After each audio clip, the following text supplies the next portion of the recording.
Shalom, jumpa lagi dengan channel Legion of Yesus, memberitakan kabar baik bagi semua orang. Apa kabar saudaraku? Tentunya semua baik-baik saja dan selalu diberkati oleh Tuhan. Semoga kita semua selalu dikuatkan imannya dengan mendengar dan menonton YouTube ini. Sebelum kita mulai pembahasan kali ini, silahkan subscribe buat Anda yang baru menemukan channel ini karena subscribe itu gratis.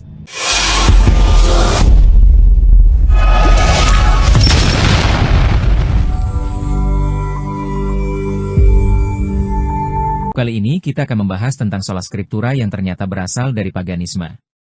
Padahal biasanya Katolik yang dituduh berasal dari agama pagan, tapi mari kita lihat kembali sebaliknya. Maka simak sampai habis video ini agar tidak salah paham. Saudaraku, mengapa sola scriptura berakar pada paganisme dan bukan merupakan ajaran para rasul? Sola scriptura, doktrin andalan Protestanisme, bukan warisan para rasul, melainkan virus filsafat pagan yang menyusup ke dalam iman Kristen.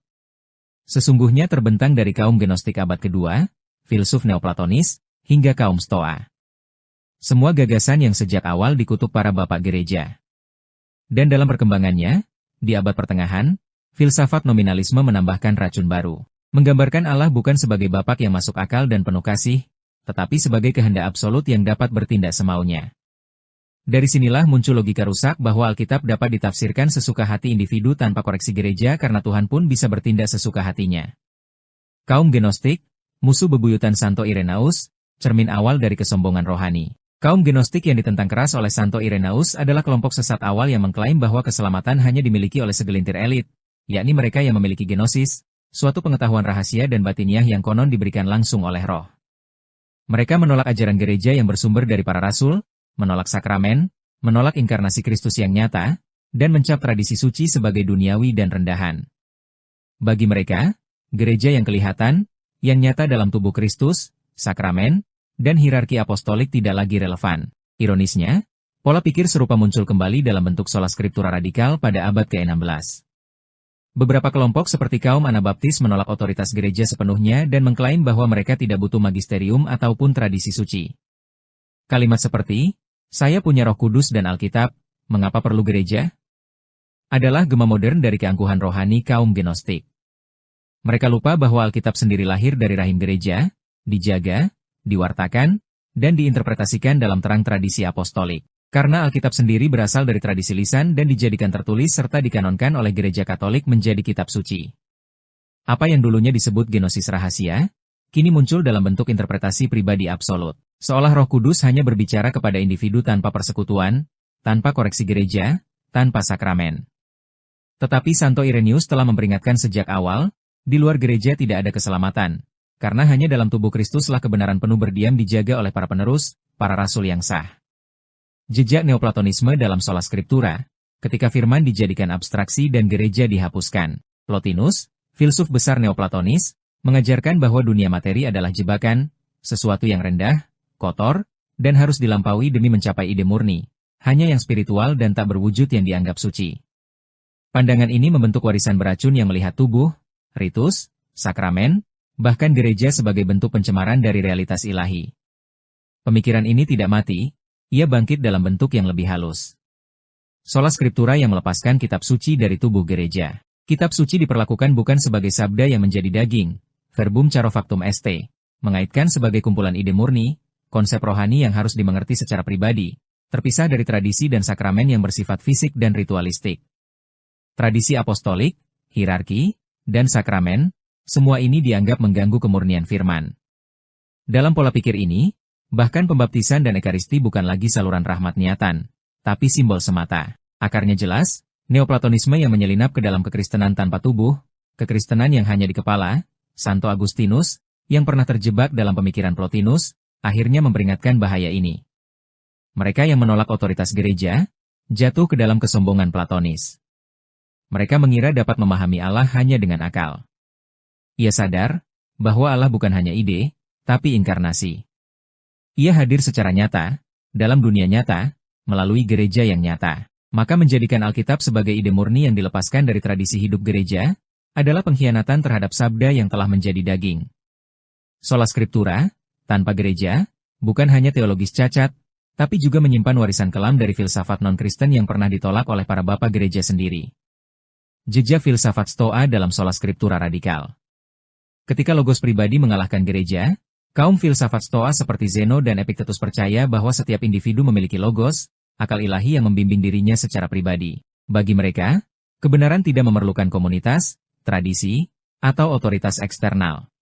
Cukup dengan mendengarkan diri sendiri, seseorang dianggap bisa mencapai kebenaran universal.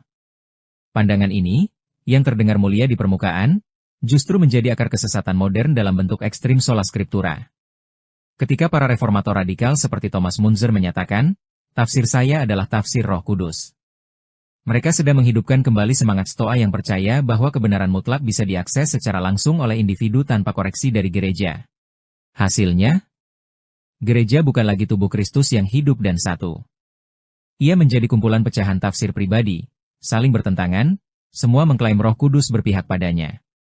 Otoritas gereja ditolak, komunitas digantikan ego rohani. Disinilah bahayanya. Ketika logos pribadi dianggap ilahi, maka komunitas tak lagi penting. Ketika semua orang mengklaim kebenaran berdasarkan nurani dan akal sendiri, maka gereja bukan lagi ibu, melainkan hanya pelengkap opsional.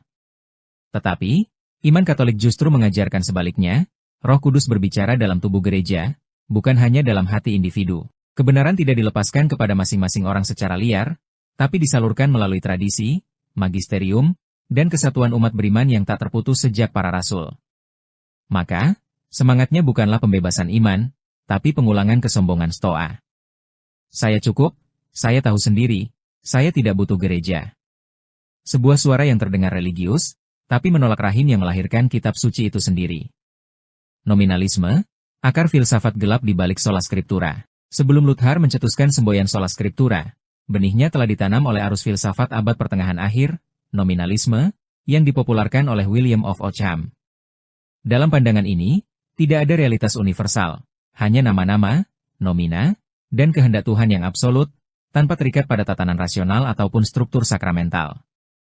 Di bawah pengaruh nominalisme, Allah bukan lagi Bapa yang menyatakan diri secara konsisten melalui ciptaan dan sakramen. Ia menjadi penguasa mutlak yang bertindak semaunya, seperti Allahnya Calvinis dalam double predestinasi, dan firman-Nya tidak lagi memiliki struktur makna yang tetap, hanya perintah-perintah yang harus diimani secara buta. Dampaknya sangat besar terhadap cara melihat kitab suci. Alkitab tidak lagi dibaca sebagai bagian dari tradisi hidup gereja, melainkan sebagai kumpulan perintah dan pernyataan yang berdiri sendiri, tanpa perlu tafsir otoritatif. Sakramen dianggap tidak perlu, karena kasih karunia Tuhan tidak harus disalurkan melalui materi, sesuai logika nominalis yang merendahkan relasi antara realitas rohani dan fisik. Magisterium dianggap sebagai tambahan manusiawi, karena kebenaran kini dipahami semata-mata sebagai kehendak Tuhan yang dapat langsung dipahami dari teks oleh individu. Disinilah sola scriptura lahir, bukan sebagai cinta akan kitab suci, tetapi sebagai reaksi terhadap gereja. Karena Allah dianggap tidak lagi berbicara melalui tradisi, melainkan hanya melalui teks dan bahkan teks itu pun dimaknai sesuai kehendak si penafsir. Dan gereja Katolik sangat menolak warisan ini. Kita percaya bahwa Allah bukan penguasa sewenang-wenang, melainkan Bapa yang setia, yang menyatakan kebenarannya dalam struktur yang rasional, sakramental dan historis, yaitu melalui gerejanya yang satu, kudus, Katolik, dan apostolik. Dengan demikian, sola scriptura yang dilahirkan dari rahim nominalisme bukanlah pembebasan iman, melainkan keretakan antara sabda Allah dan tubuh mistis Kristus. Sebuah filsafat yang menolak misteri inkarnasi dan menggantinya dengan diktat teks tanpa jiwa. Sola scriptura adalah puncak gunung es paganisme dalam Kristianitas. Sebuah doktrin yang lahir bukan dari mulut para rasul, melainkan dari racun filsafat Yunani dan abad pertengahan yang dikutuk gereja. Kaum Gnostik meracuninya dengan ilusi pengetahuan rahasia yang menolak otoritas apostolik. Neoplatonisme mencabiknya dari inkarnasi nyata, mengubah firman menjadi ide abstrak yang membenci sakramen dan tradisi. Filsafat Stoa membiusnya dengan hayalan logos pribadi yang menjadikan tafsir individu Tuhan baru. Sementara nominalisme membackupnya dengan alas yang merobek kitab suci dari akal sehat dan rahim gereja. Empat racun ini bersatu dalam sola scriptura, melahirkan monster individualisme rohani, Alkitab yang terlepas dari bunda gereja, tradisi yang dikhianati, dan kebenaran yang dikubur di bawah 45.000 kubangan tafsir liar. Berpalinglah dari pemberhalaan teks mati ini dan pulanglah ke rumah di mana kitab suci dan tradisi apostolik bersatu dalam pangkuan magisterium. Sebab hanya di sini sabda tetap menjadi daging dan iman bukan sekadar ide, tetapi tubuh yang hidup. Demikian saudaraku, semoga kita semua diberkati demi nama Bapa dan Putra dan Roh Kudus. Amin.